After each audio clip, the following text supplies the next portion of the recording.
Good morning, everyone. My name is Samira Karantara, and I'd like to welcome you all to today's webinar on leveraging AI and data analytics for transaction monitoring optimization. Before we begin, I'd like to take you through a few housekeeping rules. In order to minimize disruptions, you've been muted. Should you have any questions during the webinar, please use the chat box at the bottom of your screen. Alternatively, you can wait for the question and answer session at the end of the program. I would also like to inform you that this session is being recorded and will be posted on the Deloitte Ghana YouTube page. At the end of the webinar, we would request that you give us feedback using a survey link that we would be sharing. We would really appreciate your feedback in order to help us improve in the future. And now I'd like to welcome Yao Apialate, a partner with the Financial Advisory Unit in Deloitte Ghana. Yao.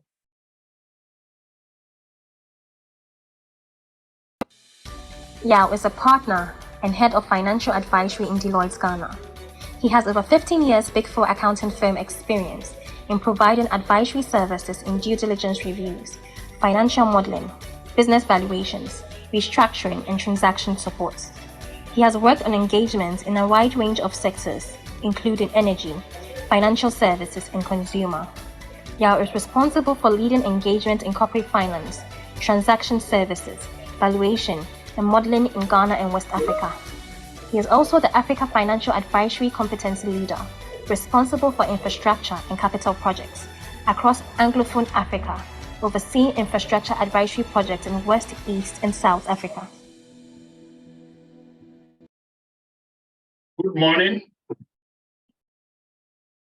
And it's a pleasure to have you and host you for another exciting and insightful webinar organized by Deloitte Ghana.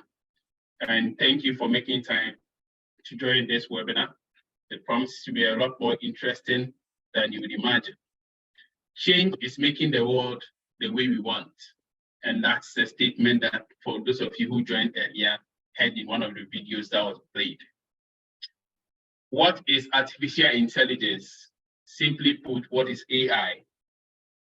How is AI going to change the future of work, and which careers are going to be affected? Have you heard the massive and high-profile resignation from international and multinational institutions by technocrats and experts who have developed various forms of intellectual property, but have decided not to go the way of AI? And you know the impact of AI in the near future. How is it going to affect the way you do things?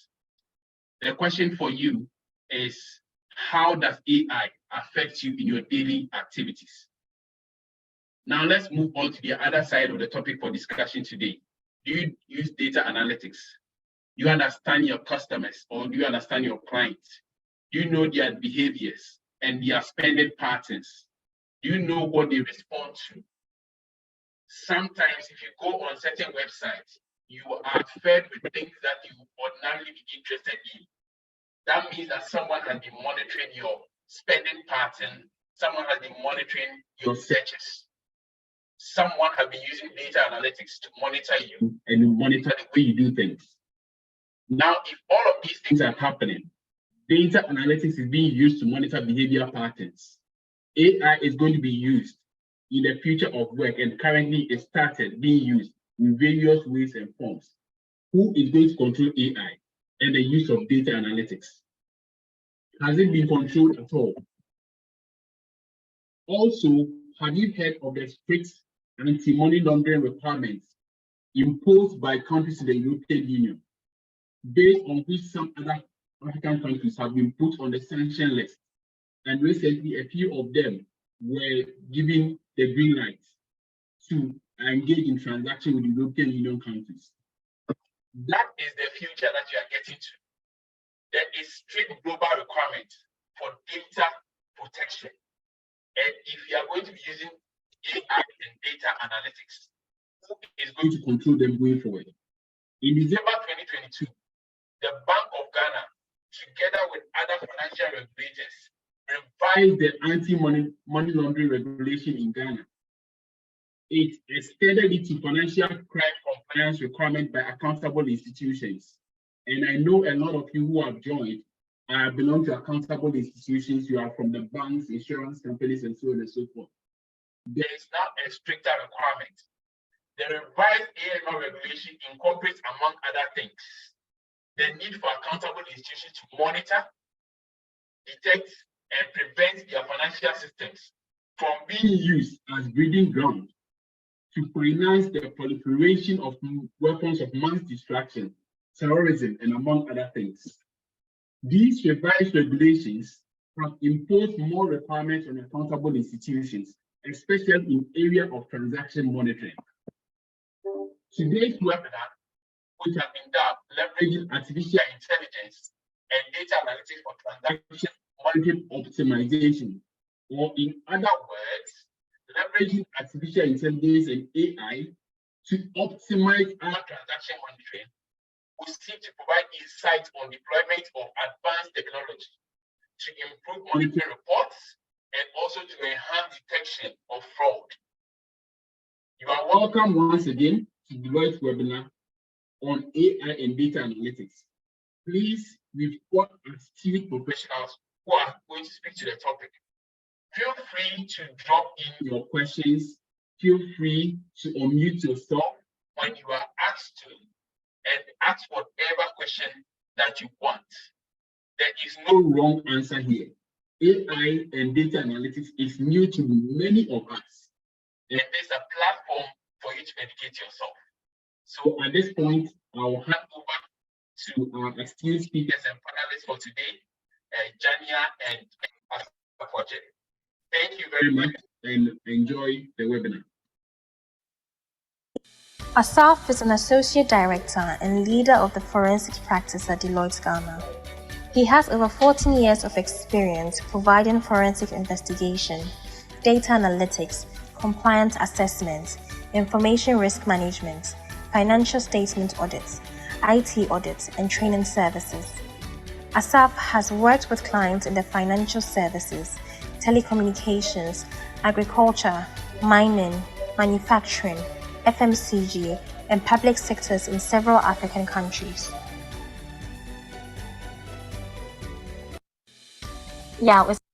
Jania is a risk advisory partner and West Africa data analytics leader at Deloitte. She has garnered rich experience from Deloitte UK, where she worked as an assistant director in the forensics technology financial advisory division.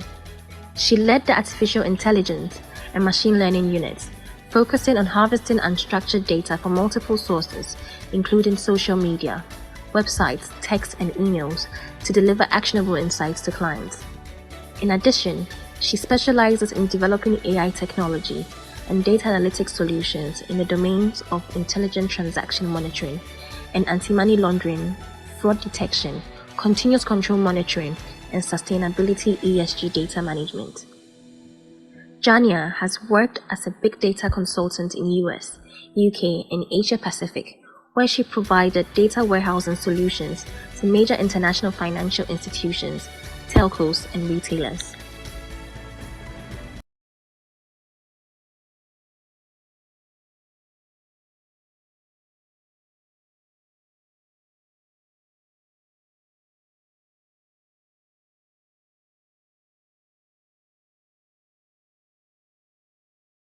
Good morning, everyone, and welcome to this webinar session.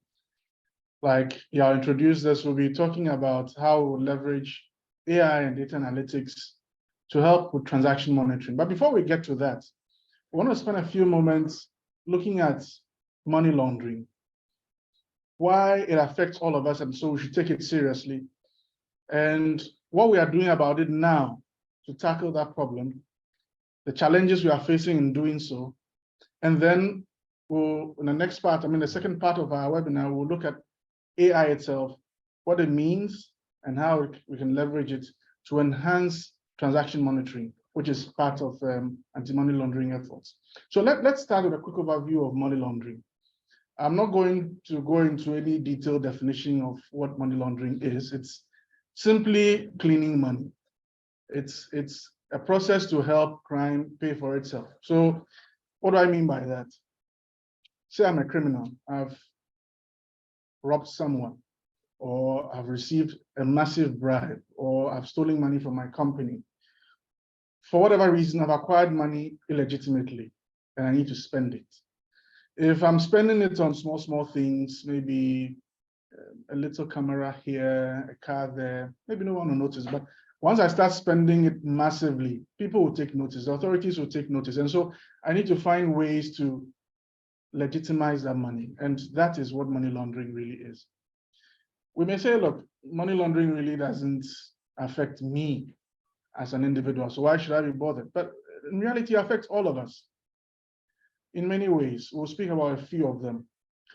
One of them is that it makes crime pay, really, in the sense that criminals get to enjoy the money they've collected. I don't want to use the word earned, although in some way they do earn that money.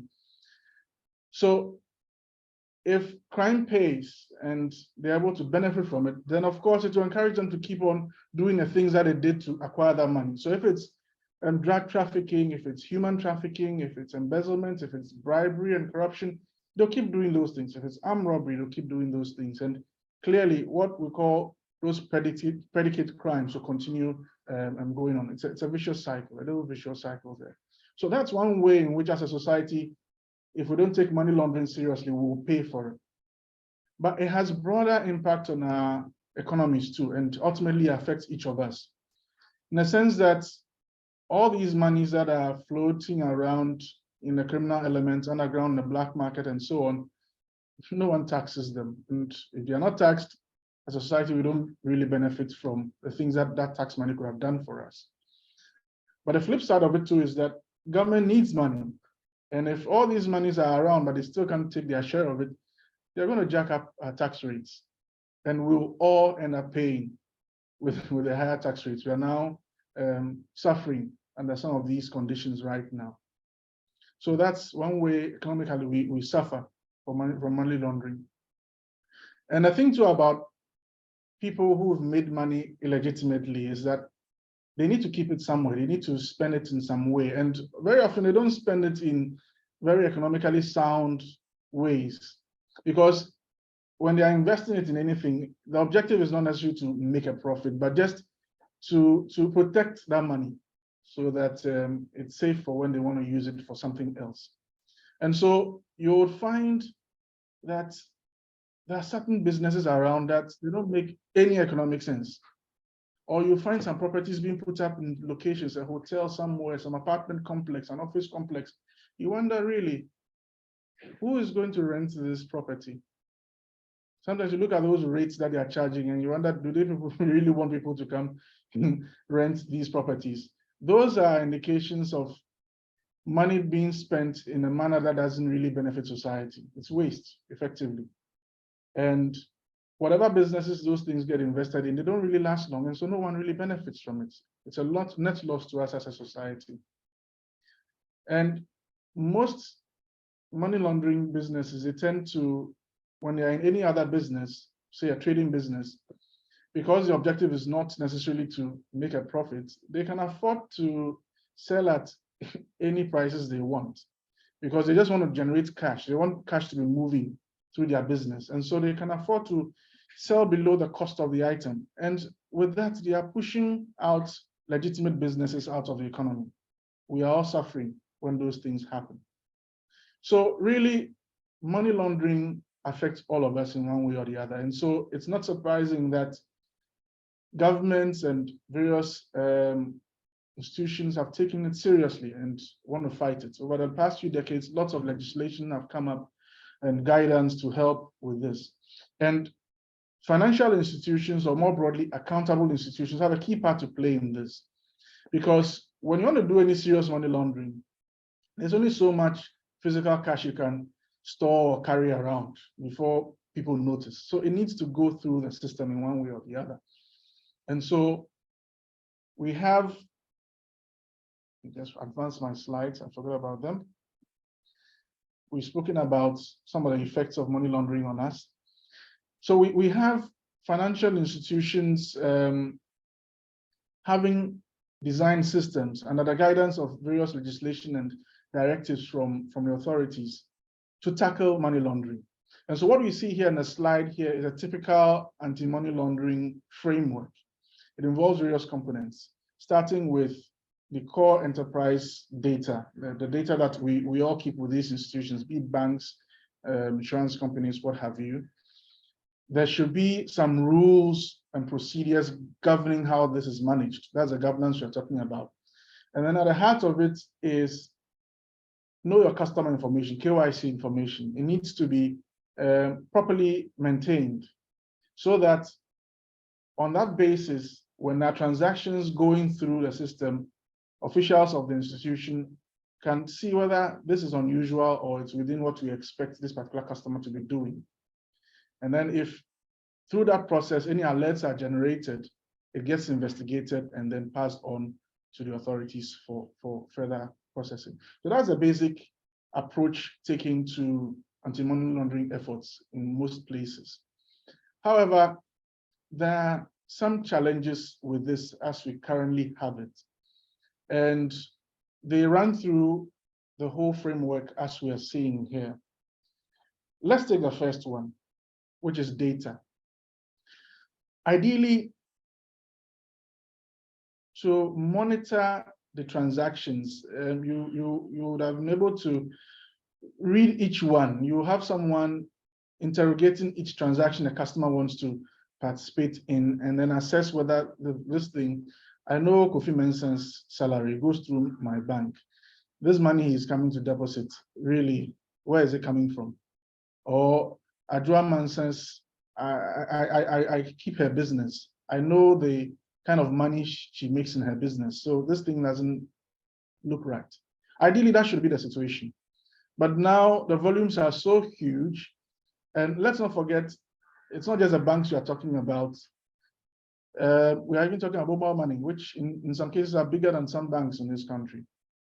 And so really, how will MTN or Vodafone interact with you and be asking you this kind of question, or get to know you that well to be able to screen your transactions well enough? And so banks are forced, or financial institutions or accountable institutions are forced to rely on systems, transaction monitoring systems, to aid them in doing this. You can't do it manually. So the volumes are huge. And so if you make any mistakes with that process, it also creates a big volume of problems to deal with. So that's one aspect of the data problem.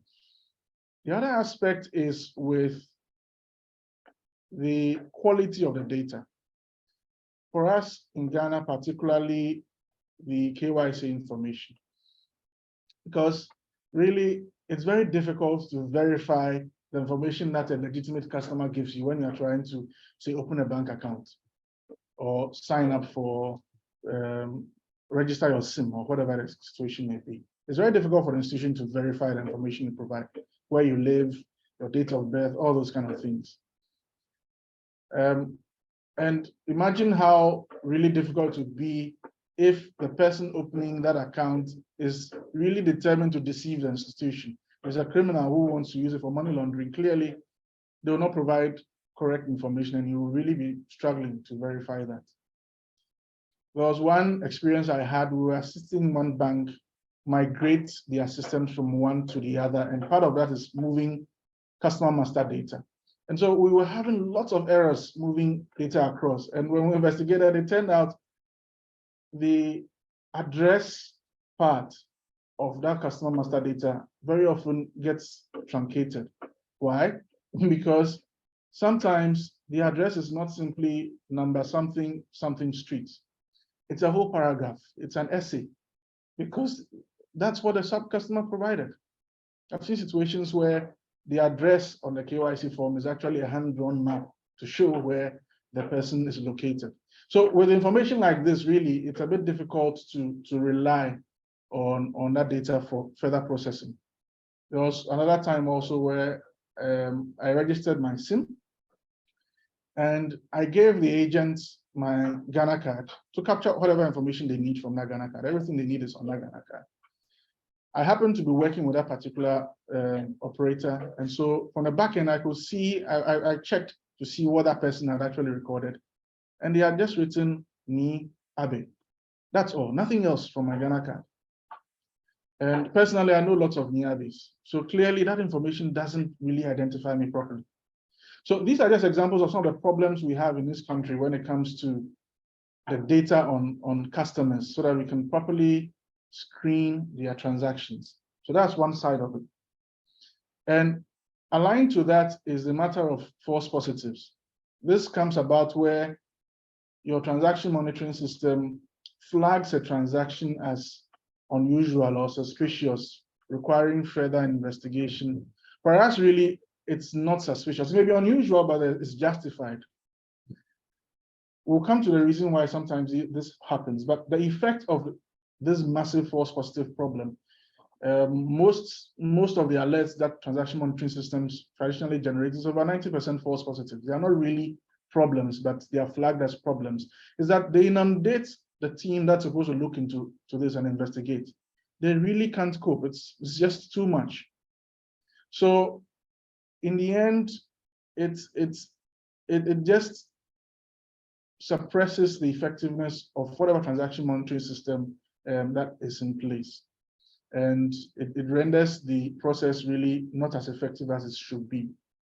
And one reason why these false positives come up is the kind of rules that are used in these transaction monitoring systems. They are largely static, in a sense that when any institution is trying to implement a transaction monitoring system, it comes with some predefined rules from wherever the maker brought it from. It's expected that an institution would configure these rules to fit their own business situation. Sometimes they do this, sometimes they don't. I've seen lots of situations where this is not done properly. And so you would have rules in there designed for the US or for Egypt or South Africa or wherever. And so it will not really capture the kind of things it's supposed to be capturing in a Ghanaian context. And even more worryingly, even this is if it's done in the onset, it's required that accountable institutions regularly update these rules, regularly monitor the events that are happening on your system, and then change what they call typologies, change these rules so that they would keep catching criminals in their behavior, because these criminals, they know these rules very well, and they are always changing their approach to circumvent these rules. And so if you have a situation, and that's the normal situation where these rules get changed at best on an annual basis, clearly it would not be very effective, and you have lots of false positives. And another effect of all this huge log of false positives is that there's a backlog. You can't run a business and say, look, until I clear this transaction, I'm not letting it through. Your business will collapse. You need to let it through. If customers are always having problems doing their transactions on your platform, they'll move to somewhere else. And here's a case, you have a backlog. And what use is that backlog? Even if you investigate and later you find out it's a problem, the transaction has gone through. And so this is an issue, because if the accountable institution is not demonstrating that they are working on these issues and having these alerts and working on them, they may get sanctioned. They may get penalized in one way or the other. And so we find issues of malicious compliance. They just dump the stuff on the authorities. Oh, you want to get alerts? Yes, I'm going to file this report. And so you see, these are problems, practical problems with the current regime of anti-money laundering, and particularly transactions monitoring in our environment here. But thankfully, there is the emerging tech of artificial intelligence that promises to help optimize this process. So at this stage in our discussion, I'll take a pause and we will go into the AI segment, look at what AI is and how we can use it to optimize transaction monitoring. So I'll invite my colleague Jania Kochime to take us through that. Jania.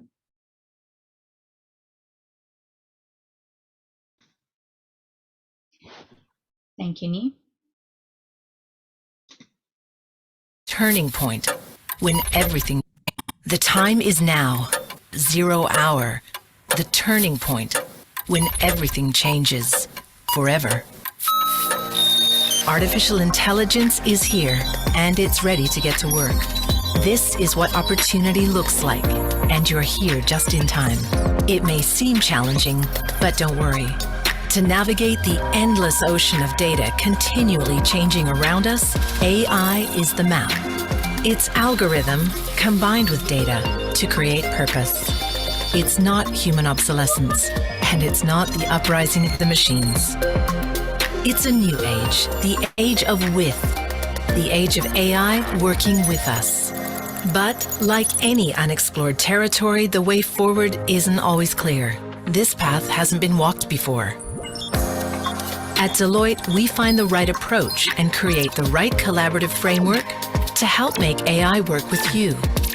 We have a diversified interdisciplinary skill set to develop artificial intelligence-enabled solutions and help you build an AI mindset. Together, we will shape an age of with, where human intelligence is aided, enhanced, and augmented with AI, and the potential is limitless. From implementing machine learning in order to assist medical professionals select cancer treatment pathways, to helping governments minimize fraud and identity theft, we've helped reimagine what is possible with AI. By exploring the impact of artificial intelligence on the way we think, behave, and do business, we bring a unique wealth of experience and expertise to help you navigate and explore the promise of the new augmented workforce. The time is now, the age of with. Together, let's make AI our greatest ally.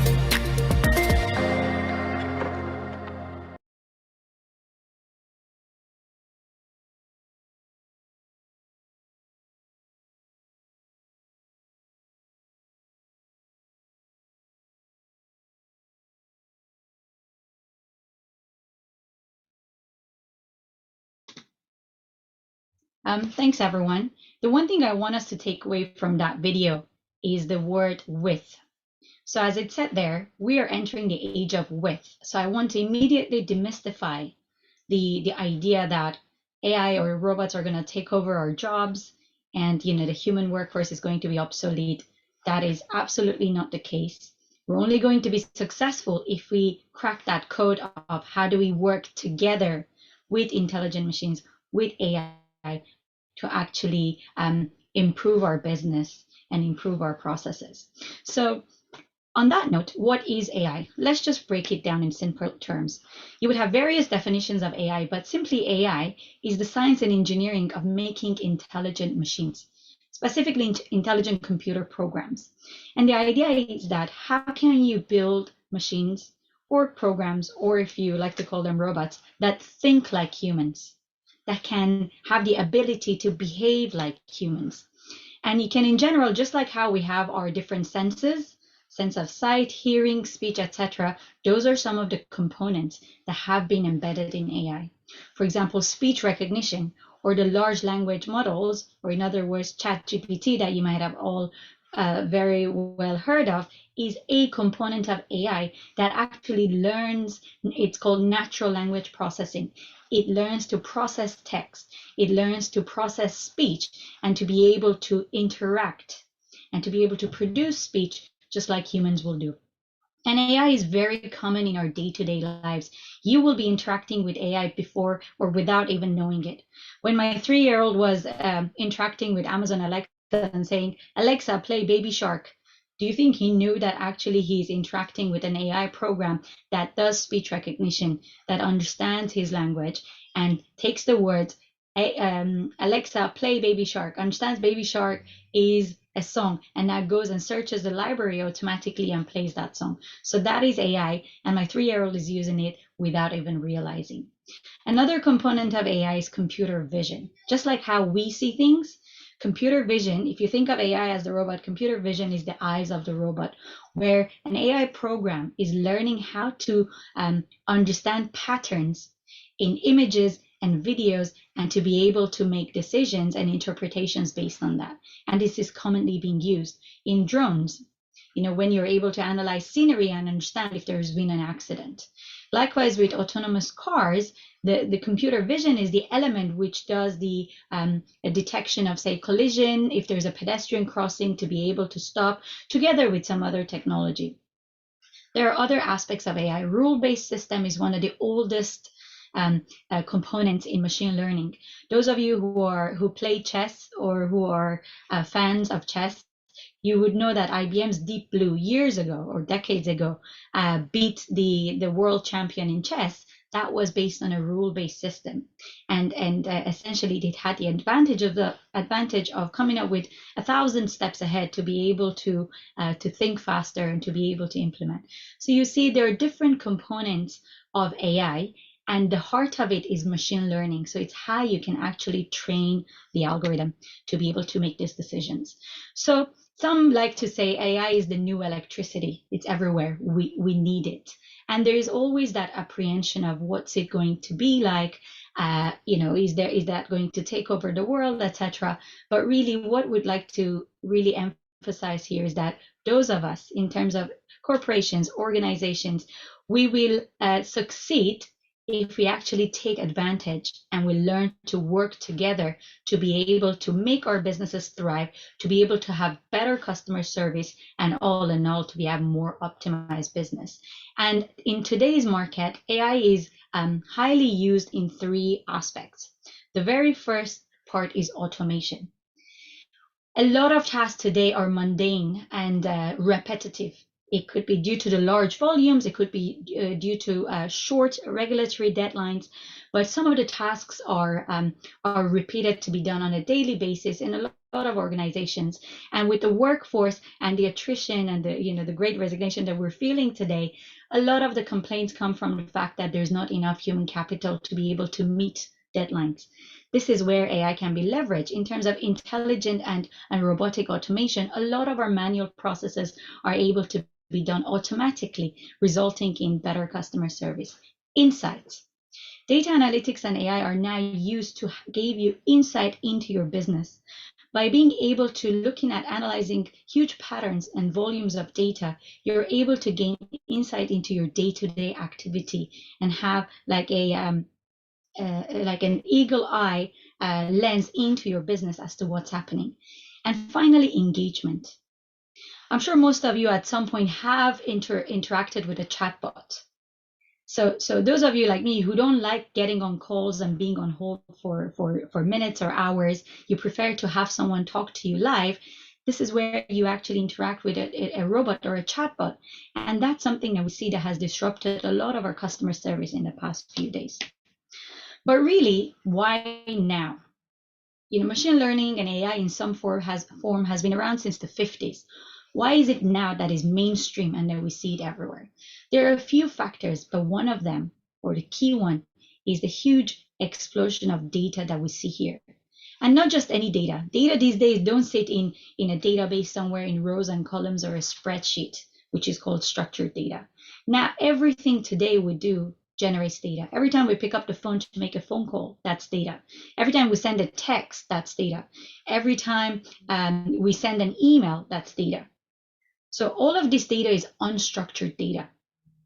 And an interesting fact, 90% of the data that exists in the world today was created in the past 2 years. It just goes to show the exponential level at which our data is growing, and 80% of this data is unstructured data. So the manual way of doing things, the traditional way of doing things is no longer sufficient, which is why we now leverage this cutting edge technology to be able to harness all of this data to be able to gain insights. Second level, or second component, why is making AI so mainstream these days, is the infrastructural improvement and cloud computing to begin with. We no longer are bound to our hardware and the limitation of physical storage. We now have the entire cloud to be able to store this data. So having space and unlimited space, such as cloud, to leverage our big data is yet another facilitator of how AI can now be readily used. And in addition to all of these combined, the regulatory market, or RegTech, so regulatory technology, that is use of data analytics and AI in a regulatory compliance framework, has now a huge market. In 22, this was estimated to be $8.2 billion and is estimated to grow to $57 billion in the next decade. And there are key drivers, as we mentioned: availability of technology, availability of data. However, there are three other key factors: use of automation and advanced analytics to optimize processes has been shown to reduce costs. And this is a big motivator for organizations to use technology.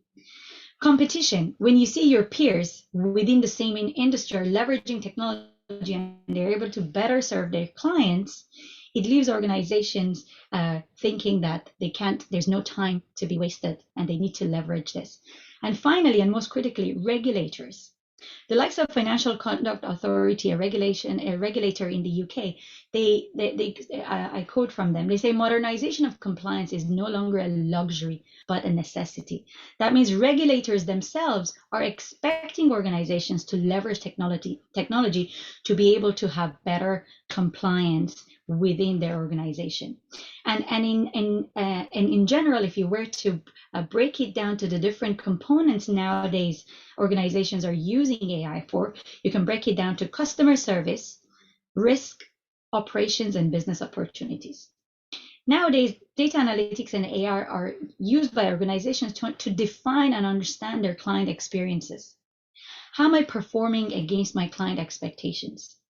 If the clients are complaining, am I able to pick this up quickly, or does it get buried in 100 emails that I'm receiving and I don't have enough people to look at this automatically? For example, one great area this is being used is customer complaint management. Imagine if you're receiving huge volumes of emails and you only have one person to go through this. It will be days, sometimes weeks before you get back to your client. But imagine if you have a machine learning algorithm that does natural language processing and unstructured analytics, goes through all of your emails, is able to pick up topics and patterns and automatically classifies those to the right departments. So now the time is spent attending to the customer as opposed to time spent going through the emails to understand what the customer wants. Risk assessment. We're going to touch up a bit more on this, on how you can use, for example, transaction monitoring risk, how you can actually use AI to harness large volumes of data and understand patterns so you can continuously monitor this and minimize your risks. Operations, I already touched up on how automation of some of these tasks, repetitive tasks, can be automated using robotics processes. And finally, identifying business opportunities. AI and machine learning are used to understand your customer, which we will touch up again when it comes to know your customer, and to be able to offer better products and more personalized experience that these kind of technology offers to you. Now, how is AI and analytics specifically leveraged today in combating financial crime and optimizing compliance? So my colleague Nee touched up on some of the challenges that we're facing today.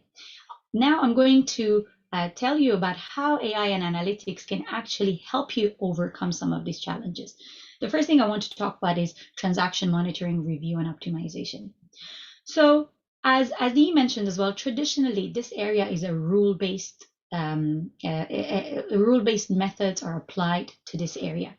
And one of the challenges we see, as Lee mentioned as well, is static rules. We see organizations, even if they bought a very fancy, shiny new software that is supposed to do this rule-based monitoring, the software was configured over a decade ago. These rules have not been updated. In the meanwhile, the demographic of the customers have changed. The socioeconomic factors have changed. However, these rules have become static. So they end up generating a lot of false positives. For example, let's pick a rule and let's see how AI is actually able to leverage that. Let's say you have a rule in your system that says, anytime there's a transaction over 10,000 Ghana cedis, you're supposed to generate this alert.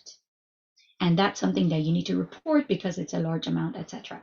These are just all sort of hypothetical numbers. But now let's take a step back. Is that really a good rule to have? Yes.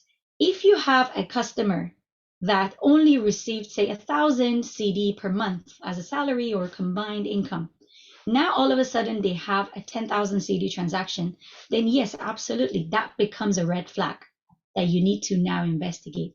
However, if you have a customer that is earning 5,000, 10,000 CDs a month, And now all of a sudden they have, I don't know, another, 10,000, or let's say even more. The customer is earning 20,000 CDs a month and you have a 5,000 CD transaction. That's not such a big deal because this customer is used to receiving high value transactions or making high value transactions.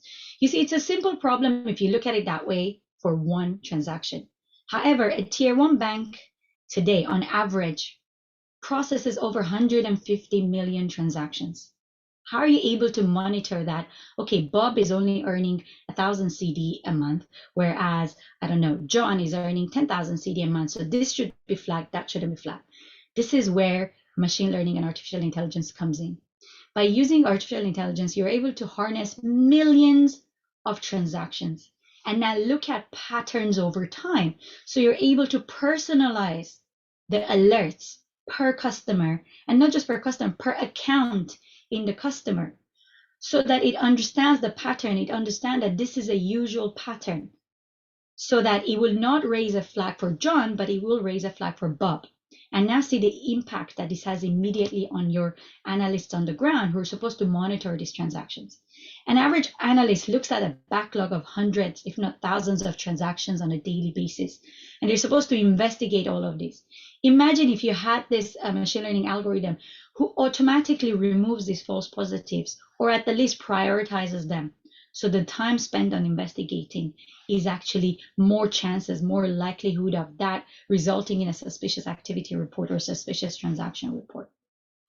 So this is why you can have an advantage, an enormous advantage when you're using advanced technology such as machine learning and AI when it comes to transaction monitoring. And not only that, what's great about this is that it can actually learn new typologies.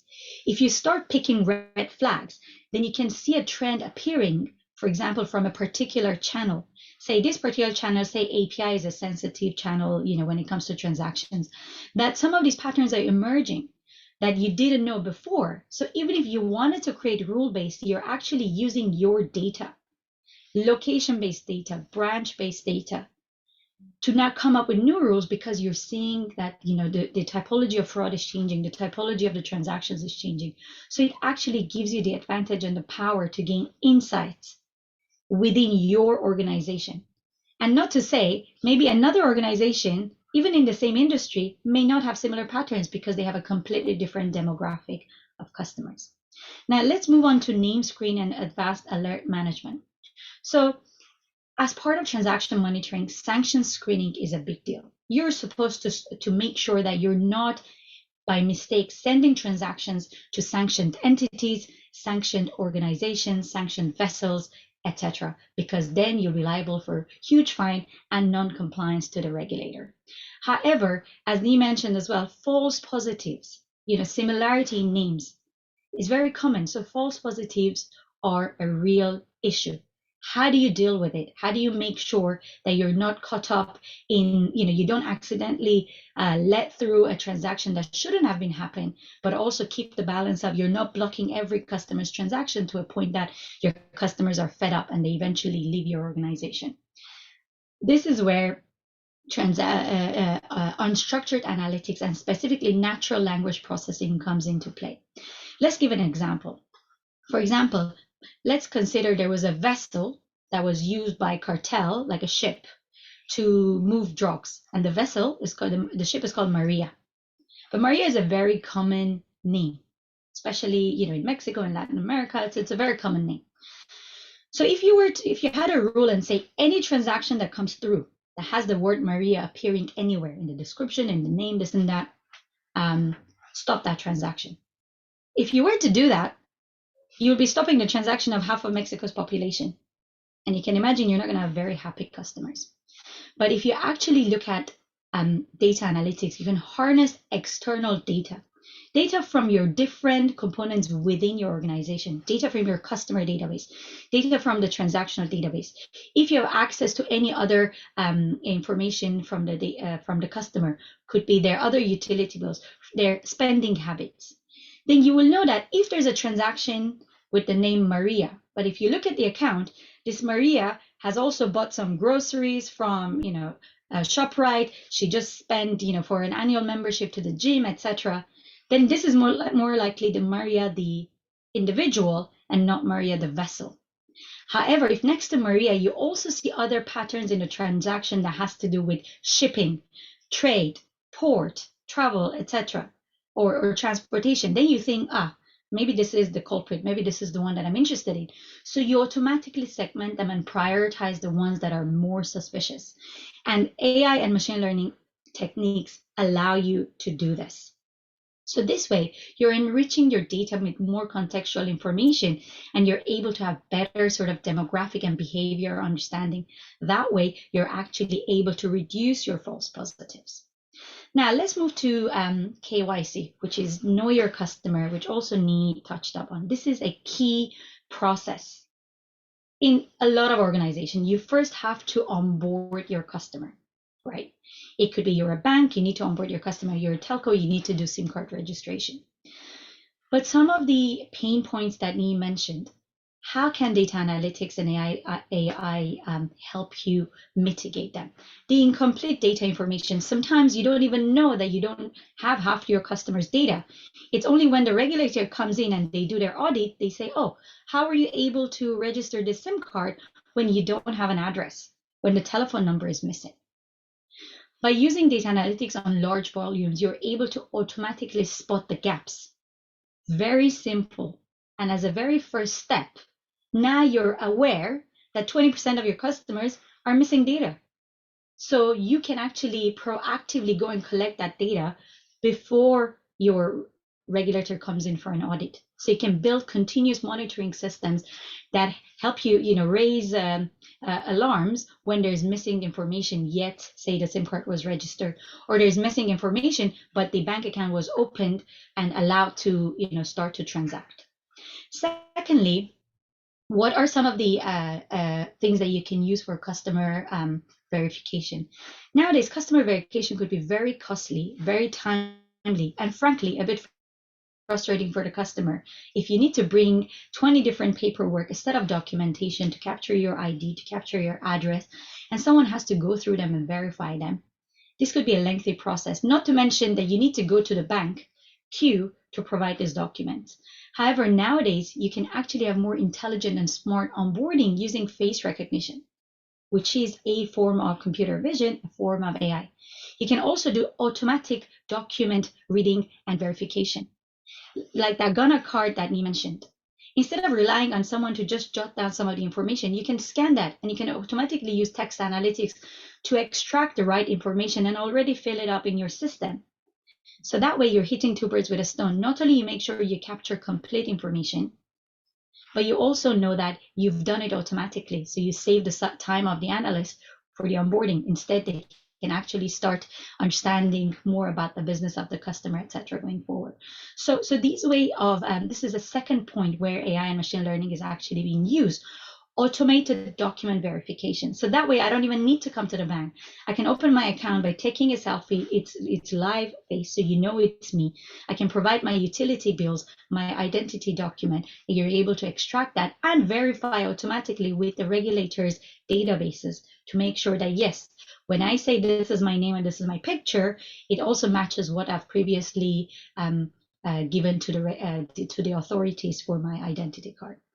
And now finally, another part which is very interesting for me is that using one form of machine learning, which is unsupervised learning, you're able to automatically find patterns and you're able to segment customer in a way that may not be so intuitive or traditional when it comes to understanding your customer and your customer risk. Let's pick the credit scoring example. For example, if I'm a bank and I want to extend some credit or loan, and I ask someone's documentation, I'm more likely to say, like traditionally, okay, you're a businessman between the ages of 30 and 40, you've been in the business for 10 years. I think, you're a good candidate, trustworthy, I'm going to extend this loan to you. And then I see a 23-year-old, not much experience, and just started a business and wants to get a loan of the same value. I'll be more likely to be more reserved about extending the loan because you're young, fresh off school, not sure whether you can pay me back, etc. However, What you don't know, maybe that could be the next Mark Zuckerberg and the startup is Facebook, and you completely missed out on that. However, if you just stick to the simple demographics, gender, age, etc. However, if you do further analysis, look at the connections. Maybe that person is connected to Bill Gates, I don't know, some other startups that have just gone public and made a lot of, money. And that this person, I don't know, graduated from his class and has a huge network of successful business people. Then you would know that, oh, this person is not high risk all of a sudden. I think this is an emerging demographic that we're seeing, young entrepreneurs that we're willing to take a risk because the return and the reward could be huge. So this is where, when you use machine learning, it goes a level deeper and it looks at some other information that you may not see if you look at like a traditional key points, etc., that you're using for your credit risk assessment. And finally, let's look at proactive fraud detection. So by harnessing large volumes, as I mentioned before, you're able to look at patterns, changes of pattern over time. And not just that, you're able to tap into certain data points that would not traditionally be used in the bank. For example, and nowadays, a lot of the transactions are done electronically, which means you can collect and harness a lot more information than just the value of transaction and the destination. You can use the IP address where I'm coming from, my computer. So you will know my location. You know the time of transaction. So imagine if I'm transacting from here and say I'm located in Accra and I made a transaction at 11 a.m. 2 minutes later, you see from the same account, there's a transaction happening from London. This person it cannot be physically both in London and Accra within a few minutes' time. That's just humanly not possible. So you're then immediately able to put a red flag, at least put a call across to the person or inquire more to understand what is happening. And this is not something that you would do if you're not harnessing this kind of advanced technology. So I hope this gives you an overview of the kind of things that can be leveraged for transaction monitoring. And just to wrap our heads around, okay, where do all these components fit in? Let's say I want to start doing this today. How do I do it? Do I just do rule-based? Do I just do AI? Forget about everything I have? The answer is no. It's important to spend time to put an architecture around and have a system around your advanced transaction monitoring. Here's a suggested sort of approach of different components that your transaction monitoring solution could have. You could still have your rule-based component, but you can also bring your AI ML component. And finally, a key component that should not be missed is the reporting and dashboarding and continuous monitoring solution. So if you were to marry everything together, you'd start with your descriptive analytics. This is the kind of analytics that lets you read through all your data and understand that you have missing data. That's the first level. Or read through your data, understand some basic information. This is how much I'm transacting every month. These are the type of my customers. This is what happens on a Monday. This is what happens at a weekend. And this is what normal looks like. And then you have your rule-based methods, which should have been devised for your organization based on your risk appetite. However, this has to be annually updated or more frequently updated based on the nature of your business. And now you have this AI ML component, which could take the form of supervised learning and unsupervised learning.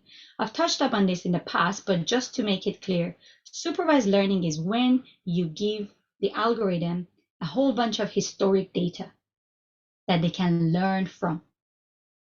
And once they learn what business as usual looks like, if anything deviates from that, then they're able to raise a red flag. So that's a supervised learning component. And this has to be continuously trained because every day the algorithm can learn. So you can train this on a regular basis to make sure new and emerging patterns are learned by the algorithm so the algorithm doesn't become obsolete. Then there's unsupervised learning, which I touched upon. Unsupervised is where you do not tell the algorithm what to learn. You just give it data and you allow the algorithm to infer certain patterns from the data. And this is where these kind of customer segmentation comes in, where you don't force the algorithm to divide it by male and female. You say, go and find me interesting patterns. Find me interesting clusters that make sense for my customer. And now, how do you balance between the rule-based and the AI component? So a very conservative approach would be that start the two of them together. You can even put the AI as a phased, trial component. Look at the results and have a human observe the results. And when you see that, oh, you're gaining confidence, it actually makes sense, then you can put it in production, and then you can weight them. When do you want, the AI model to automatically do it? When do you want to switch to a rule-based, or when do you want to switch to a human operator? So these are some of the parameters and the thresholds that you can play with for your business. And finally, reporting and dashboarding. You need to put systems together that gives you these kind of continuous reporting, instead of having to have once a month or once a year for your, say, like annual meeting that you have somebody is running around to prepare these reports. What happened? You should by now have automated continuous monitoring solutions in place that give you reports on a daily basis. So you can have a look. Today, I had these many transactions from these many customers. Oh, why did I have so many, transactions going to South Africa this month? What's happening? These are some of the things that will already be automatically prepared for you. You now have someone looking at it and now thinking and being able to make data-driven decisions to help enhance the process and the business going forward. And one other component that I want to emphasize is that even if you have all these fancy solutions put together, if you do not upskill your team, if you do not train your team to be able to use this, you'll still have zero benefits. For example, case management is a key component. If you have 100 transactions that are alerted, like alerts generated, and you have 10 analysts, how do you know who's working on what? Simple things like that. Case management, keeping track. How do you know what was approved for generation or raising of STR? Which one was actually cleared? Do you have the CCOs sign off on it? Are you capturing all of that? So it's very important that whatever you do, you practically train the team to use every single component. And when you do that, then you'll start to see huge benefits. Then when you see you can dynamically determine the rules and the thresholds, which means your rules are not static and obsolete anymore. That means you can have reduction in your false positives, which means more time saved and more optimized compliance. That's when you can actually even explain the results, because you know exactly what has triggered it and what was used to select this, and you're able to now automatically put this in the report that you're preparing. And finally, all in all, it reduces the investigation time, it reduces the labor cost, and it all results in a better customer experience for your customers. I think I'm now going to switch to a group exercise where we're going to ask some questions. We really want this to be an interactive session. So really think about your own day-to-day role, what you have heard today, what are your thoughts, and then we'll move to discussion and we'll open the floor. I'll hand over to James now.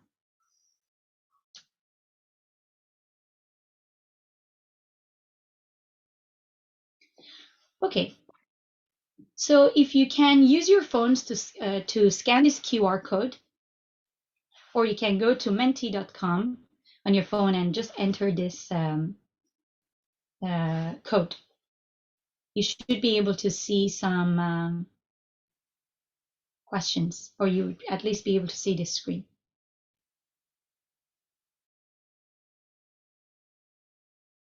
Okay, I can see 7 people have joined. I think we can do more than that. Yeah, 8, 10, awesome.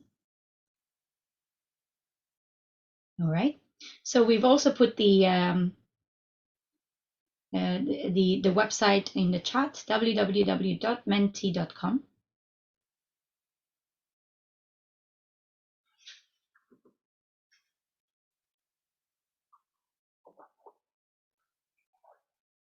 Okay, and the code is there as well.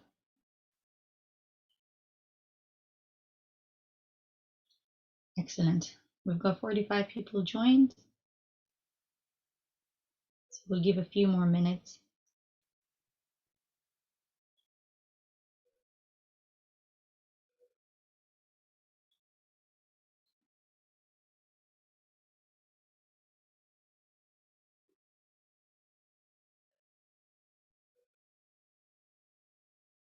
Okay.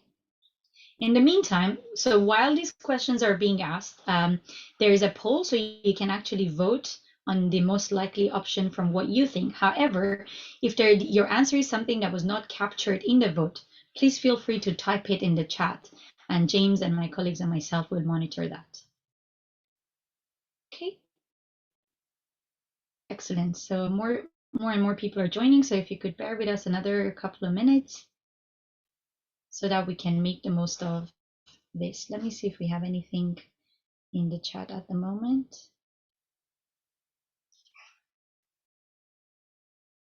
Okay, I can see that there's already another poll, cyber poll. So the question is, how would you rate your organization's current level of cyber maturity? High, medium, low.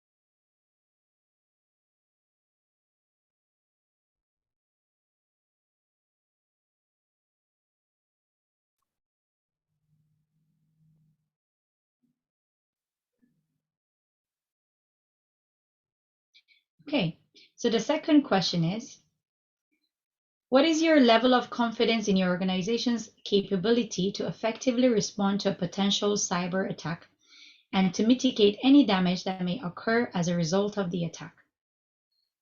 Option 1 is extremely confident. Option 2 is very confident. Option 3 is somewhat confident. And option 4 is not confident.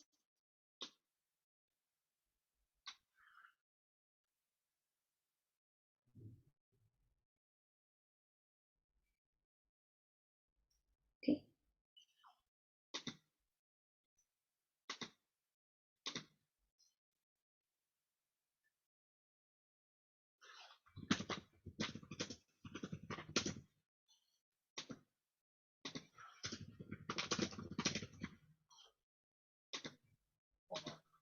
Hi, Jania. So we have about 165 people on the Mentimeter now. So I think we can get started with that.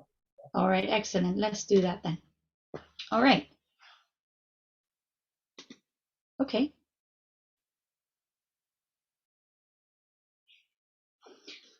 Okay, so you've now heard what data analytics is, AI is, and how it can be leveraged. How ready do you think Ghanaian institutions are to leverage data analytics and AI for anti-money laundering?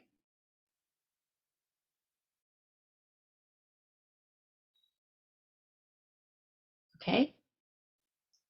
Getting some interesting results. We've got about 50 people. So some of us think not at all. Most seem to think somewhat ready. Some of us are not really sure. And about 15% of us so far think that we're ready. This is a very interesting pattern, and what I would like us to do is when we open the floor for questions, I would really like you to raise your hand and actually start discussing, why do you think we're not ready? Or if we're somewhat ready, what is it that you think we need to do to get there? Excellent. So we've got about 139. When we get to 150, I think we can perhaps move on to our next question. Yeah. Okay, so majority of us think that we're somewhat ready, which I think is fair because we are we're not where we used to be 5 years ago. We're not even where we used to be last year with the whole explosion of Gen AI. I feel that we are, at least the mindset has shifted and we do somewhat feel ready. We will discuss more on how we can go from somewhat ready to actually utilizing it. Can we move on to the next question, please? Okay. Now, This is especially for those who you said were not ready or somewhat ready. What do you think are the challenges that you see in implementing data analytics and AI for transaction monitoring? And you have a few options here, but feel free to also put your answer in the chat if the options here are not capturing what you believe are the challenges that you're facing.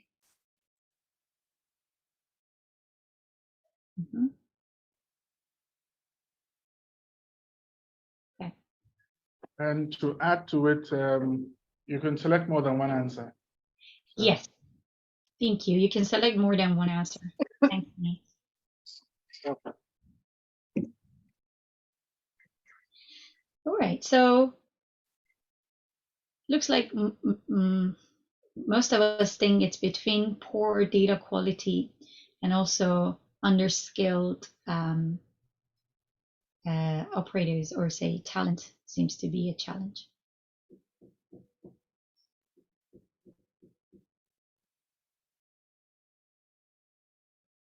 These are fair.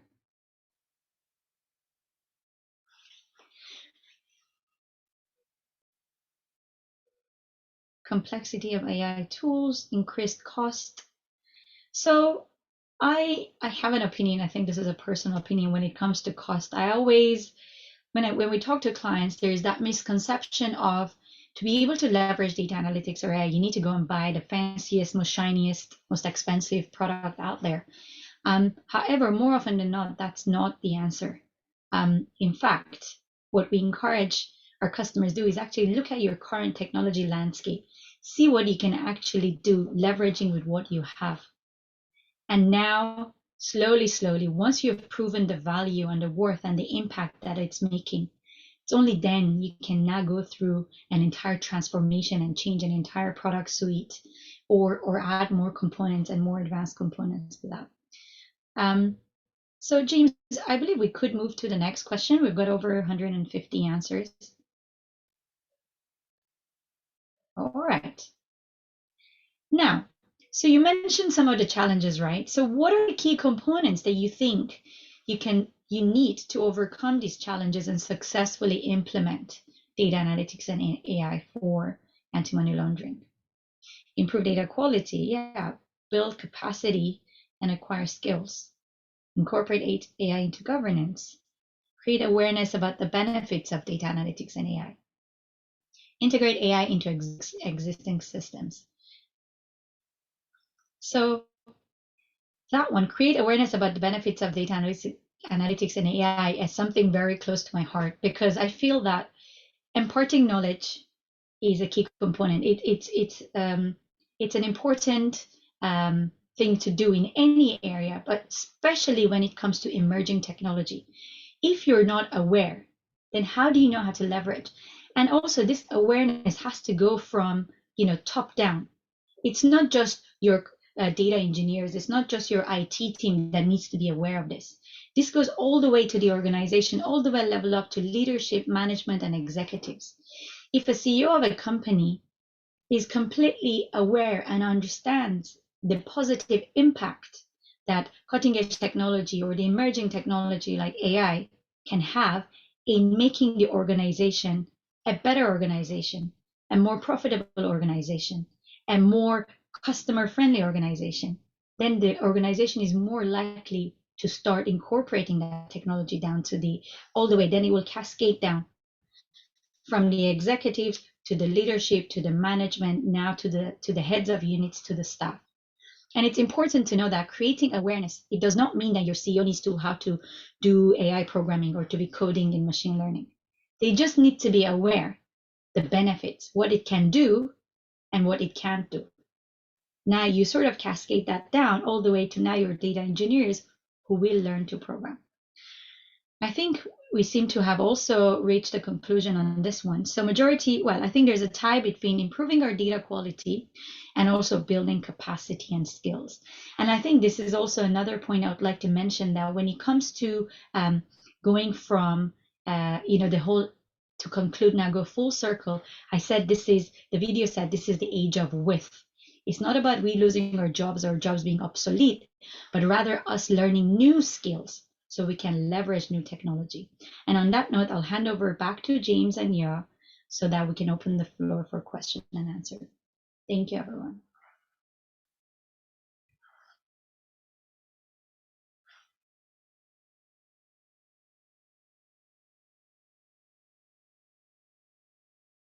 Hi, Nee.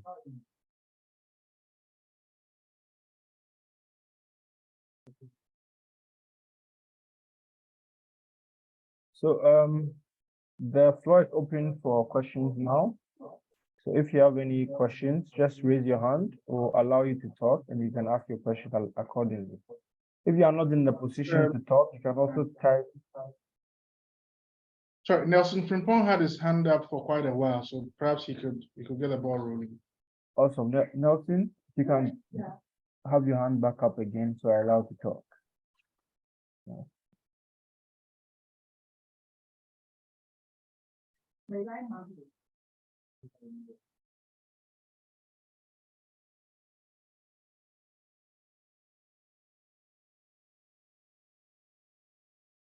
Hello, Nelson, you are muted.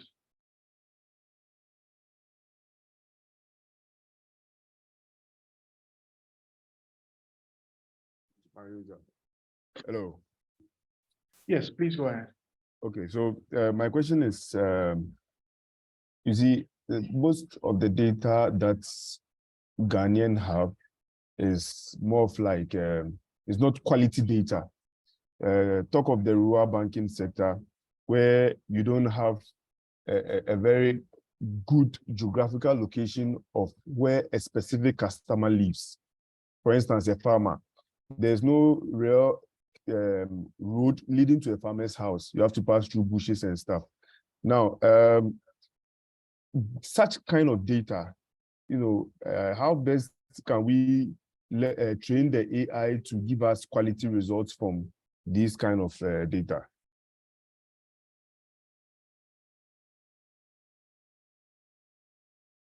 Nee, would you like to go ahead or should I come in? Yeah, please go ahead. Okay, excellent. So that's a very, very good question. And in fact, one of the main applications of AI here in West Africa is by the fintechs. So the fintechs are those, who are most likely to give small loans to the unbanked, right? Because those individuals cannot be getting loans from the bank because they do not have a lot of that documentation and the paperwork, the address verification, a bank account that puts their salary in every month. So when you come about, understanding your customer, you also look at the end state of what service is it that you want to provide to that customer, right? So I'll give you an example of this extending credit, a small loan, maybe, I don't know, 500 CDs or etc. To a farmer to go and buy seeds or do buy an equipment. So the way that you actually use that is by leveraging if the location data is not available. You can also understand some of the other information. Every farmer would have a phone. If you can tap into their phone, the other information available from their, from the telcos and other information, you'll understand that, okay, they're regularly topping up. And, you tap into other information that comes for that, in that they have not been paying a loan. They have not, at least with you. You help them build their profile with you. Have they taken a loan before and they have paid on time? When do they harvest? You understand about their products. When do they usually harvest? When did they buy the seed? When did they harvest? How did they do last year? Were they able to, how much money did they make? You understand that. And you put that together. So instead of working at the traditional paperwork, you're able to build an algorithm that says, this is farmer A. They always make small payment on time. And if they do a one-off missing the payment, they usually pay it back the next month. But with this other farmer, with the limited data that we have, we know once they stop paying, they default. So going forward, we help you build credit history for this one. And then you're able to actually extend that credit. So it goes away from the traditional way of building a credit history or credit risk score for that person to more of an understanding the business. So the location, right? You are able to verify maybe from the neighbors. So you bring in this kind of information, build it into your own solution that is not a traditional, it's not in the core banking application system that collects this kind of information. So it's just to think outside the box, because then machine learning gives you the opportunity to bring novel data points. If one has poor quality, tap into 3, 4, 5 others that can then compensate. I hope that gives you an idea. Yeah, it's a very brilliant suggestion, and I think you even threw more light on leveraging on other fintechs. So in Ghana currently, since we are registering all telephone numbers, it is easier to even track someone's mobile money repayments.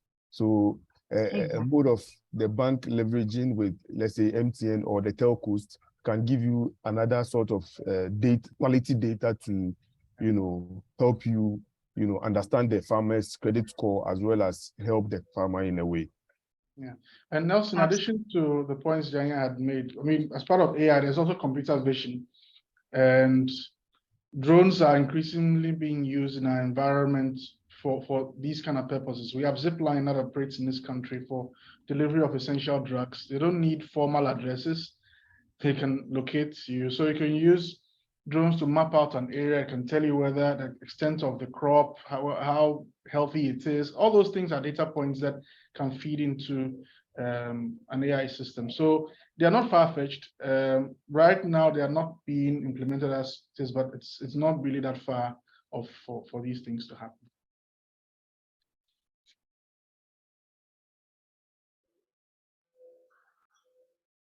So we have Victor Ogundele also with his hand up.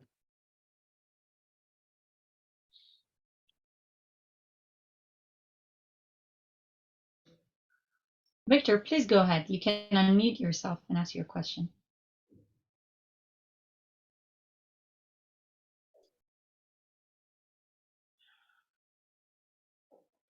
Okay, I think Victor's fallen off. All right, we have Maridia Mustafa. So please, you could go ahead.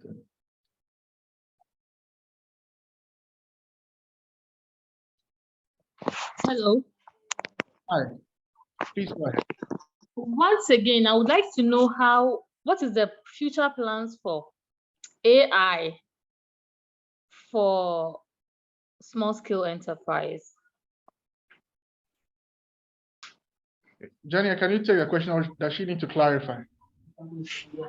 No, I think I understand. I can attempt an answer, and if it doesn't answer your question, please feel free to clarify.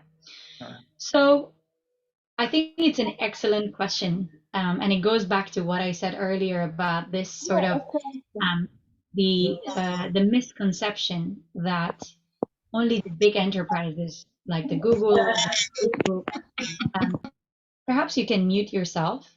Okay, excellent. So thank you. It's a misconception that only the big organizations that have a lot of funding and a lot of money can throw at AI that can start leveraging. That is not true. In fact, small and medium enterprises are now in a better shape and position, especially the new entrants to the market, to be able to leverage this technology, because what we see the trend is that the new entrants and the smaller enterprises are now the ones that are going on to cloud faster, because they have relatively smaller data. So even the cost of going to cloud is not that expensive for them. And then they can leverage some of the built-in sort of the machine learning packages that come with any of your cloud provider. The key to tap into this technology is to build the skilled staff. So really invest in your people to build the skills to be able to leverage that. And in fact, it will give you 10 times more advantage because of your size, and maybe you have a more intimate setting with your customers. You may not have 150 million, transactions in a month. Maybe you have a few tens or hundreds of customers, but you can really understand them. You can really make that personal. So you can start taking advantage of it by putting that system, by that mindset shift. Start moving everything. No, I'm not saying go and move everything to the cloud, by the way. Don't take my words literally, but I'm just saying, if you say have things in the cloud and you already start analyzing, so you put that monitoring system, so you're looking at your data on a month-to-month basis. You know what your business looks like. You see the pattern. And then you know what's the priority for your client. So you can build your strategy around your data. And you say you're a small business and you really want to penetrate the demographic between ages of, 18 to 35. And the one thing that they are always interested in is that what gives them an advantage is that they always email you. They don't like coming to the bank. They're your Gen Zs and millennials. Then you invest in your customer interaction system. By introducing a chatbot, all of a sudden you see that you're having a lot more interaction with your customers because now you're understanding what they're talking about. Or it could be that, I don't know, you want to bring a new product out to market. You can build some analytics around it to understand which one is going to be, more likely accepted compared to the other one. There's so much that you can do as a small or medium enterprise.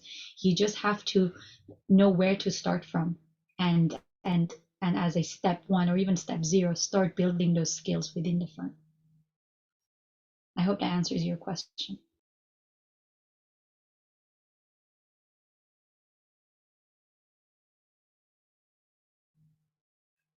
So, Jania, there are a few questions in the chat box. I'd just like to read a few of them out and then we'll consider them. So someone is asking, Bethel or someone is asking whether we can organize a certificate course in AI and data analytics. Jania? Yes, absolutely. At Deloitte, we deliver a variety of courses that are suited to different levels. We not only can do training on specific subjects for, say, your engineers, your IT staff. We also do more like organizational. Well, we have this course called Insight-Driven Organization that is more suited to your leadership, to executives, to help them with that mindset shift. So yes. The short answer is yes, absolutely. You can just reach out to us, and we're even able to create bespoke trainings to suit your particular requirements. Okay. I have another question about data privacy. So Eustace Anya is asking, if a financial institution uses data from the mobile money transactions pattern of a client to decline a loan request, can the client sue for breach of data privacy?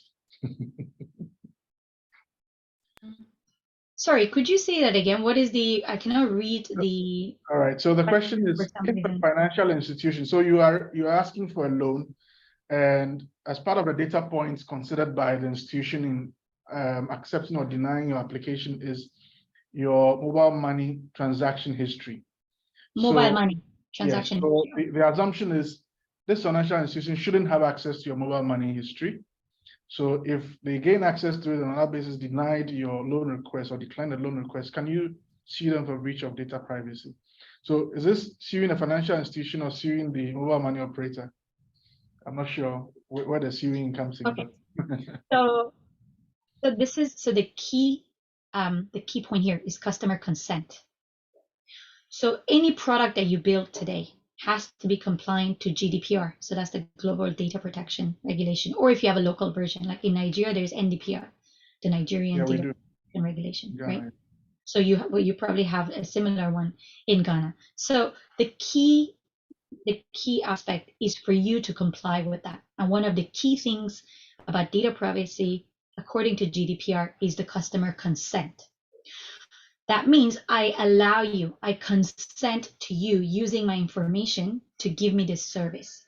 That means if you are using the different, say, mobile money transaction information to give me this loan, that means you're using that because you're actually saving me time having to bring, 100 pages of documentation, come and queue in your office, wait for weeks, whereas you can give me my decision within minutes, right? So that's a service I opted in for.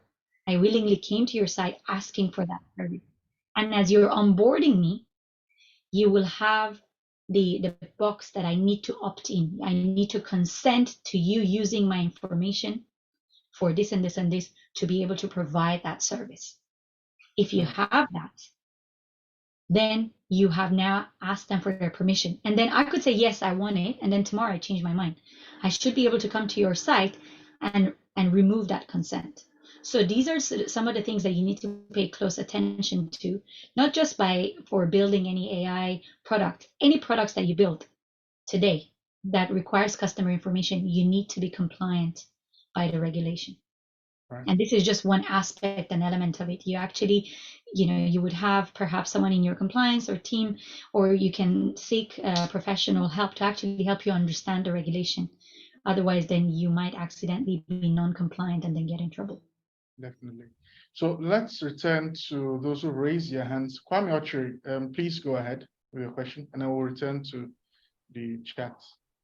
Okay, hello, good morning, and thank you, Ni and Jania, for the presentation. So mine is like a two-sided thing. I think the first one is on the first question in the poll, where Jania asked why we say some ports ready. Personally, I think with the government's efforts towards integrating some of their core data on citizens, that's a very good step to making it easier for organizations to verify the data and then improve the data quality on their citizens. And the other one was on skill. I think we have some skilled personnel, even though they are not enough. But looking at activities of organizations like Blossom Academy and then Azubi Africa, I think we are getting there, at least bridging the gap between the data quality and then the skilled personnel. But then again, still on the skilled personnel, we on the challenges we talked about underskilled operators of AI and then ML systems. But back to the activities of Azubi and Blossom, I think we have a significant number of trainees from these organizations who are trained in data analytics, data science, machine learning. But you go to organizations and then organizations demand some level of experience and practical working experience before you are given a shot to take over and then help them leverage their analytics. And so how do we bridge the gap between demanding the experience and then the available skill? Because if we are not giving them the shots to get the experience to help us leverage our data, then they don't get the experience. So it ends up becoming an endless cycle. So then how do we reconcile? Thank you. Thank you. All right. Thank you very much for that. I like your comment about, how if, the government also making data available that bridges the gap. I think that is absolutely a great accelerator. Should you have a lot of the public data connected, you can certainly leverage that and actually make really a big impact on how you provide services. Now, going back to the skills gap, I think I wanted to understand your concern. So you're saying there are organizations who have, say, by academically trained, skilled individuals that are skilled or have been trained in AI, data, etc. But then there are organizations that want to utilize these to build things or to improve their organizational operations. But because these individuals don't have the experience, then it doesn't really work. So how do you give them a chance, etc., etc. So there is one thing that I would tell you when it comes to leveraging, when I say upskilling, right? I want to tell you guys here about what we say here at Deloitte. We say for you to leverage this kind of technology to optimize and accelerate and enhance the business, you need to have purple people. We call purple because if you mix blue and red together, it comes purple, right? So red is all your engineering skills, all your AI skills, analytics, technical skills. And the blue is all the business skills. So you have your strategies, your managers, your CFOs, your CEOs, and those who are in leadership, understand the business, how the business operates, what the strategies. Then you have your tech people. It's only if you merge the two together, that's when you will be able to build technology or build solutions that answer the business problem, right? Having said that, it's a spectrum. You won't have everyone who understands the business fully. You won't have everyone who knows technology fully. And it's by having the two together, which is why when you have your trained skills workers, they also need to understand the business. So they need to have industry training, the business training, if they're not coming from your own organization. Or best, you couple a technical person with someone who's experienced in the business, and the two of them together will deliver that service to you. And on the job, the technical people will understand more about the business and learn more about the business. And then the business people will understand more about what technology can do to make their lives easier. So that's the formula that at Deloitte we recommend. However, if you're now going just by like, okay, I want to hire this person and there's nobody else who is experienced, who knows the business, bring an experienced professional. You don't need to permanently hire them. This is why you have professional consultants, right? You bring them, let them handhold that process until that person gets up to speed with the business. And then you go, then the professional service provider goes away and the person now carries on. Again, that's another model that we operate at Deloitte. We go into the business with the aim that maybe as we enter, we're doing 90% of the job, the staff on the ground are doing 10%. But by the time we've left them 6 months down the line or a year down the line, we are rolling out. We're doing maybe 1% of the job, they're doing 99% of the job, to a point that we're ready to offboard, and and the system just carries on. So those are some of the methods and strategies you can use. Yeah. And it's always helpful to consider yourself as a business person first, who understands technology. That way you're more effective than just being a pure techie person with a solution looking for a problem. So Danielson Kwame Kluche, please go ahead. Okay, thanks so much, Nii. Please, I just want to add a bit to the regulatory aspect. All right. It is interesting to note that currently there is no known legal or regulatory framework around AI in terms of its general use in Ghana. But it is also interesting, or to bring to the attention of everyone, that we have specific regulations that govern specific sectors. For example, we can talk of the Electronic Transactions Act 2008, Electronic Communications Act 2008, and the Data Protection Act 2008. So these are specific regulations that actually govern the specific use of AI in particular sectors. But what we are clamoring for now is due to the fact that, considering the pervasive nature of AI in almost every industry, I think that there is bound to be the need for government to make certain rules and regulations that will govern the general use of AI.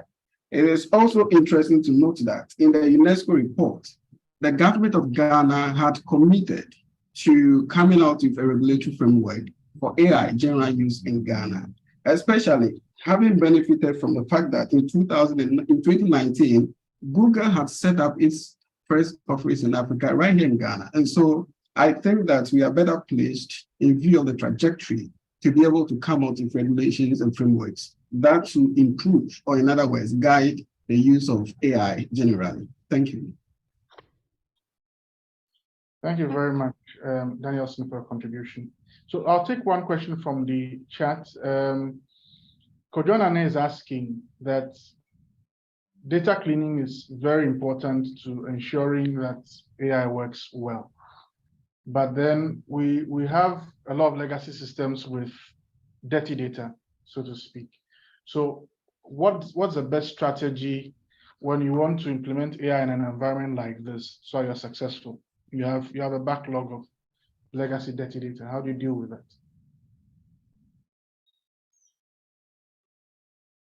Nee, do you want to go ahead or should I go ahead? Oh, Jenny, it's for you. Try it. Okay.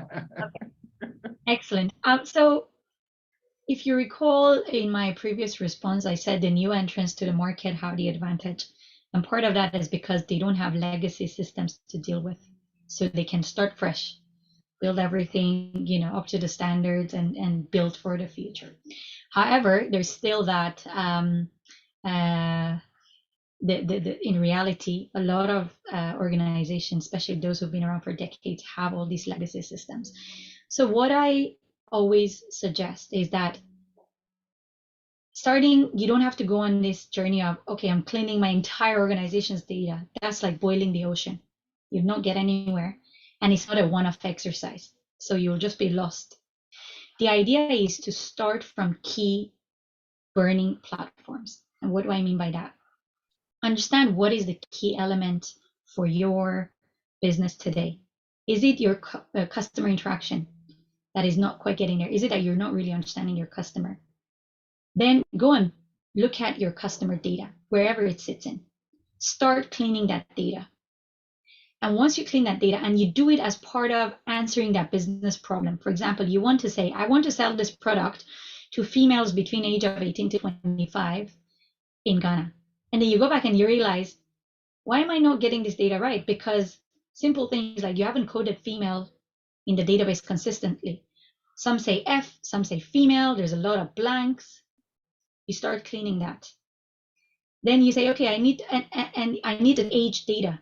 You realize, oh, I'm not even collecting age data. So going forward, you need to start collecting age data. So what I'm trying to say is that start with the business question or the business problem that you want the answer for. Then do the exercise of linking it back to the data points that you need to answer that business question. And now go one step further and understand where those data points are stored. And you will see that some of it is stored in location A, some of it is stored in location B. Start cleaning that. That way you've answered that business problem. Now move on to the next, that way you will see that you start to clean things out, but not just randomly starting, say from a top left corner and you want to go all the way to the bottom right corner and halfway you get lost, you don't know. You actually start purposefully picking data that you need that are critical to your business, start cleaning them, and not just cleaning them, understanding why they were corrupt to begin with and putting measures to mitigate that going forward. For example, if there's a whole bunch of blanks in your system, is because the option was there to be left blank. So you now bring in your system provider and say, change this. This is a mandatory field that cannot be left blank going forward.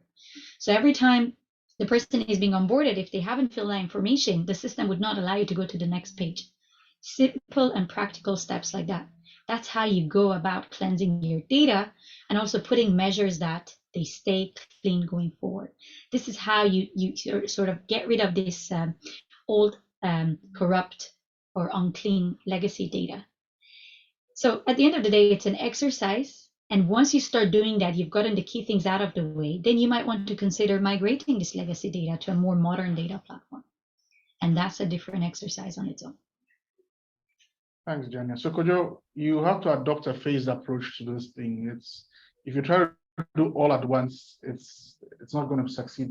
I mean, there are other issues regarding the skills, people accepting it, and so on. And so if you take a gradual phased approach to it, it's chances are you'll be more successful. So like Jania was saying, if you are deliberate about, I want to try a small area, this is my critical business need, organically to flow from there, you start solving the problems from that point on and then expand your work to cover your entire organization. So it's a phased approach, really. Right. Okay, so we Edith Boedu is could ask you a question, Edith.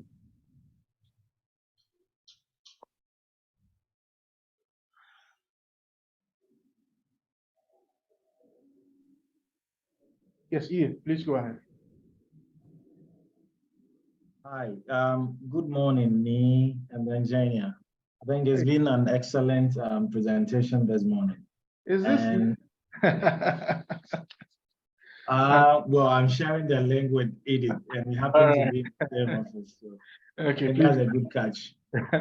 So I think this morning you've diffused some misconceptions that I've had about AI and all that, especially following traditional media and what everybody's saying about AI. But my question is that, is there any negative impact about the implementation of AI? Because we've heard, I mean, there's always the argument that AI is not going to take your jobs and all that. But when you hear astute people in the tech space like Elon Musk warning that AI is more dangerous than nuclear weapons, you know, maybe right from the beginning of the implementation, it might solve our immediate problems, cleaning data and ensuring that we avoid some inconsistencies in our transactions and all that. Maybe at the beginning, these problems will be solved, but they are looking at it in the long term, maybe in 50 years, in 100 years. Does it really become a threat to us? That is my question. Yeah. All right. Thank so, you. I'll take a stab at it, and then Jania can come in. Anyway, So, my name is Edu. Edu, all right, thank you for the question. So AI is just the next iteration of technology growing. When the internet started out, the objective was to connect people. Security wasn't an issue. Security was built later onto the internet as we know it now. It's not the best situation, but we cannot deny the internet is very useful to us right now. There are dangers, of course, with the internet, but we still use it. The benefits outweigh the dangers as we have it now. So same with AI. There are dangers, of course. Even right now, the kind of data that AI systems are trained with can sometimes produce results that are discriminatory against certain people. That's it. But over time, these problems will be addressed. There'll be legislation to deal with it. They'll get cleaned up. You'll get more skilled people in the environment, and generally, hopefully, it will get better. And yes, there'll still be negatives, but we expect the positives to outweigh the negatives. So, Jania, your thoughts on that too? Thanks, Dee. I'm completely aligned with you. I think that's a very, very good point raised, and that is a clear, and I think the word is not clear, that is a real concern. However, the way to mitigate it is by putting proper governance around AI. And I like Danielle that mentioned that governments need to put frameworks in there, and that will come, but we don't have to wait for the governance. Each of us individually, each of us as organizations need to have a framework put in place that mitigates the risks of AI. Us at Deloitte, we have an entire trustworthy AI framework that we've put together that touches on the components that need to be put in place. And one of them is transparency. You need to know what kind of machines you're building and what components it's making its judgment and the decisions on. You need to be transparent. If a regulator comes in and say, why did you do A instead of B? You have all the facts and you have full transparency that there was no bias in your judgment. And taking that one step further, I'm talking now not just as Deloitte partner, but even as a mom. My kids are going to grow up in the age of AI. They're going to learn coding and programming at school. As educators, it's our responsibility to teach the next generation of programmers and coders to use AI with ethical and moral principles in place, so that we're using AI for good and not AI for bad. And Elon Musk himself went and created OpenAI, and the word open says that the intention was for it to be transparent and open. So to paraphrase everything we said, proper governance and risk mitigation and framework has to be put in place for AI, just like you would do with any other thing. Government will do their part, organizations need to do their part, and individuals need to do their part. Thank you very much, Jania. We'll take one question again from the chat. Daniel Sarkodie says, how can AI be used in the insurance industry to transform how policies, the insurance policies are worked out, decision making is done in the insurance market? So a short one. Okay. An insurance one is particularly interesting, and one that can really use one of those open databases that was discussed before. For example, in the West, we have DVLA, the driver's license, vehicle database that insurances are constantly using, because there's the information about the car registered there. So say if I have I've damaged my car and I go and claim it from insurance one, it gets all registered in this database, so that I don't now take the same car and the same damage, claim it again from insurance B. So I'm essentially committing fraud and double claiming. Because these databases are connected, they are actually able to automatically check what has happened. Or it's not that, oh, I just damaged my car and I sent a picture of my car to 10 of my friends. Everybody claims it from their insurance, because I can automatically use computer vision to recognize the car, recognize the extent of the damage. And this is just one version of car insurance. When it comes to health insurance, if you're able to track, leverage some data points, for example, my Fitbit steps on a daily basis, how many times I go to the gym, you'll see that I'm a healthy person. I actually work out quite well.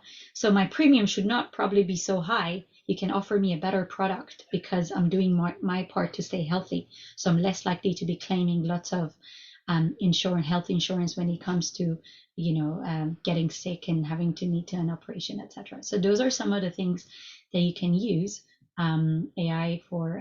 You can leverage AI for insurance industry. Thank you very much, Jania. All right, so let me take one last question from the chat. So one thing I see running through the questions, the rest of the questions is, Jania, attendees want to know where this has been successfully done, especially in the African context. Where have you seen this being done right that we could all look at as an example to follow? Sure, I can talk about some of my experience and our experience here at Deloitte. First of all, where we see the maturity of the industries, we see in the banking sector and in the telco sector that AI is now being leveraged and successfully for their day-to-day operations. And one of the areas that we have successfully implemented is actually when it comes to compliance and when it comes to helping telcos to be able to identify rogue agents when it comes to onboarding customers and registering SIMs, where you're able to look at patterns in the agent's behavior and to be able to mitigate those and actually put a stop to it when an agent is registering, say, 10 SIM cards with the same name, with the same surname, while all in all, you have up to 4 or 5 maximum number of SIMs that you can register.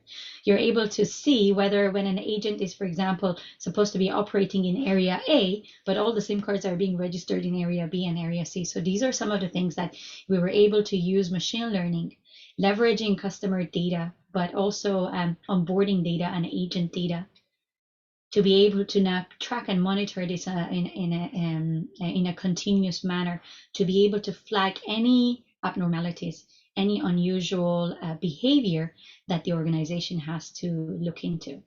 So there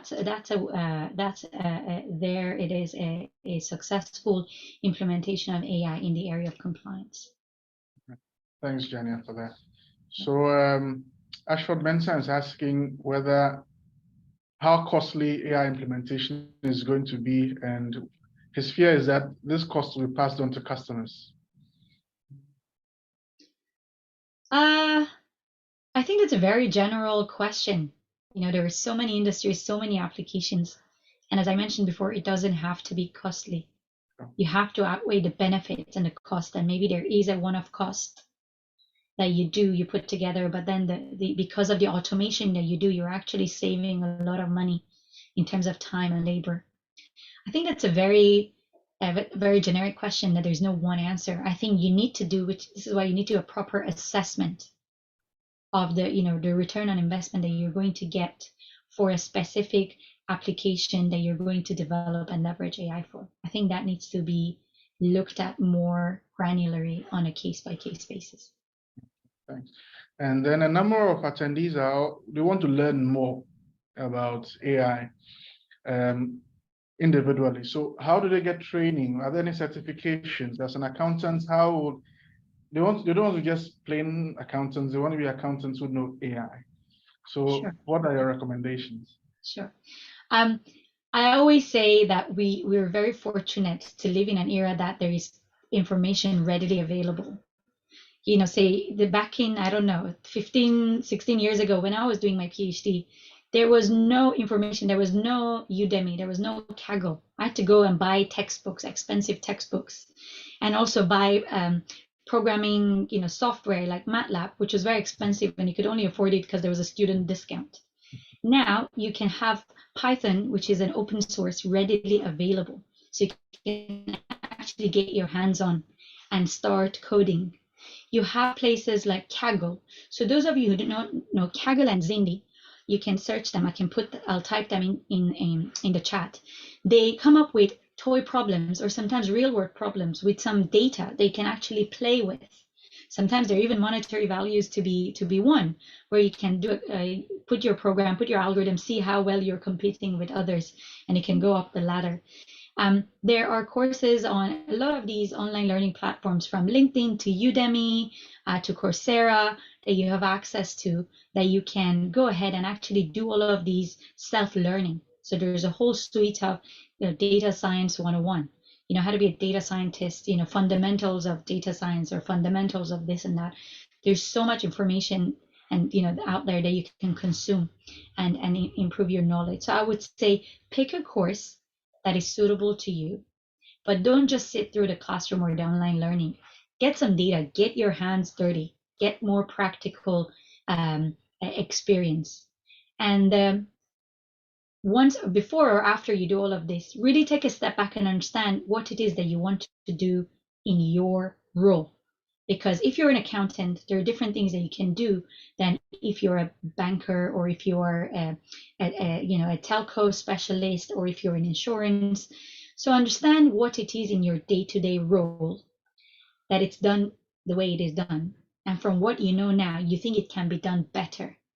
And then understand the skills that you need to fill that gap, so that when you go and learn these courses, you always think back at your day-to-day role. So when you've done, you go to Kaggle and Zindi and look for the type of data that you need to build your prototype, or a proof of concept, or just a toy problem as a homework, to be able to get closer to how you want things done in your day-to-day job now. And of course, as I mentioned before as well, if you need more specific sort of curriculum to be drawn out for you and do professional training at Deloitte, we are more than happy to put one for you based on the list of trainings that we have, or develop one specifically for your requirements. Thank you very much, Jania, and thank you all the participants, attendees, for your questions. I think I'll hand over to Yao Latte to wrap up the session. We're almost out of time.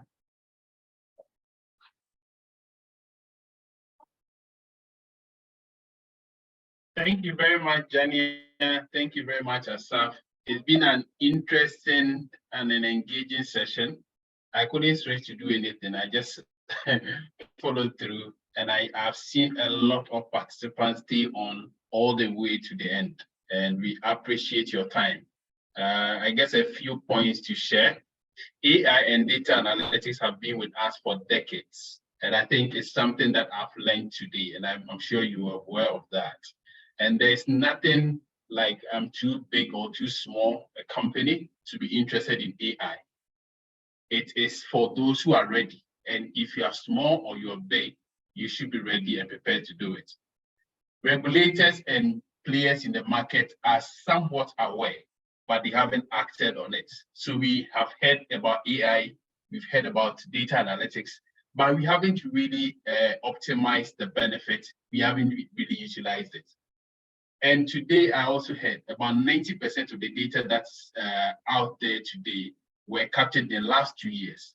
So prior to that, the data was just being rolling around, moving around. You were making calls, you didn't know someone was capturing the data. You were sending messages, sending emails, sending text messages. In the last 2 years, every one of the interactions have been captured one way or the other, and they have been captured somewhere else. Someone is monitoring it. And data must be solicited for the legal and appropriate purposes. And as Daniel said, we should use AI for moral and ethical purposes and not for other interests. And so if today you are soliciting data, you should see the consent of the person that you are soliciting data from, and use the data for the purpose for which you collected data. It must be ethical and for moral purposes. Any other use other than what you are soliciting data for would put you in a position where you could be sued for millions of Ghana cedis. I believe you have been educated, and I believe you have been informed and been empowered to use data analytics and also AI in your daily life at your workplace. There is nothing like getting information from the right source. Today, our esteemed panelists have kind of demystified some of the mysteries surrounding AI and data analytics. I'm sure there were so many things that you were thinking about and so many misinformation in the system. Today, you have been educated and been informed. Remember, If you want to transform your business to the near future, it is what you use data for, how much data you have. Years ago, we said knowledge is power. Now, data is power. He who has data rules the world. So thank you once again for being part of the Deloitte webinar. We hope to see you some other time. We will certainly reach out to you on future webinars because you've registered, and feel free to subscribe to any of our webinars. And we are not going to force them on you today because today we have discussed data and the use of it. If at any point in time you are sending information that you do not want or you do not want to see, please reach out to us and ask us to take your data out. But we are happy to inform you and continue to inform you because we believe that a lot of the things we share on our various platforms are things you may need. We look forward to your feedback. Please feel free to share and respond to our feedback questionnaire so that we can improve on what we are sharing with you in future. This is just coming out of a suggestion we got some years ago, and a lot of the webinars you've seen coming from us are just because of suggestions from people like you. And we are here to serve you. We are here to make impact with you. Thank you and have a good day.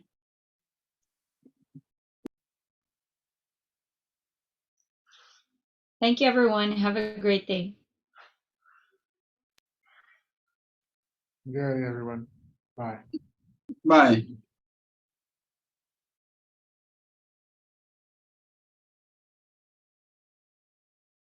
Have anything.